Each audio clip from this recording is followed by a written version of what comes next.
Updating Fox top story and big change for Obamacare. President Obama did not involve Congress in today's apparent about-face regarding insurance companies. He made the change on his own, allowing those companies to renew canceled plans even if they don't meet the law's requirements. Does this undercut the whole point of those guidelines? And if not, why not? And how can a president make changes to a law which both houses of Congress passed? Let's take it to the judge. Fox News senior judicial analyst, Judge Andrew Napolitano. In a vacuum, I didn't think he could do that. I thought that that was the legislative branch's job. Well, your thoughts are correct, and your thoughts are consistent with 230 years. 230 years of the history of the way the Constitution works. Congress writes the laws, the president signs it, it becomes the law, the courts interpret it, the president enforces it. Not as he wants it to be, but as it's written.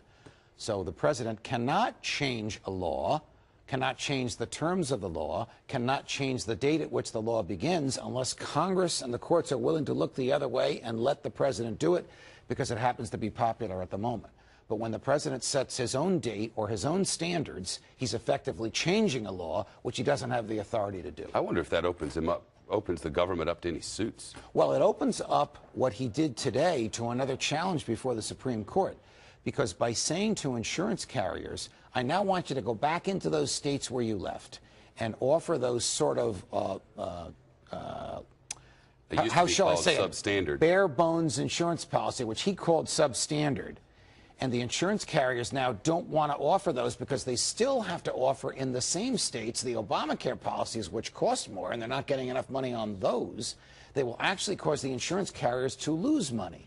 And before those carriers will lose money, they will sue the government to stop the government from forcing them to make these inexpensive ones available. He's really created a mess, a legal mess, a constitutional mess, in an effort to stem the tide of criticism brought on by his own insistence that if you like your policy, you can keep it.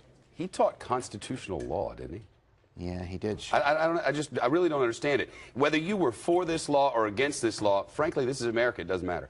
Because the House of Representatives and the Senate passed it and the president signed it, now it's the law. And the Supreme Court found it constitutional. Oh, that's what I mean. So that's it. That's how the system works. There are a bunch of people screaming at you and your poll numbers are dropping. I don't understand. I don't get it. This president, and in fairness to him, a lot of presidents have done it. He seems to be doing it more than anybody else. Thinks that he can change things on his own. Bomb Libya, kill Gaddafi on his own. Congress said, wow, Gaddafi's a monster. We don't care about that. We'll let him do it.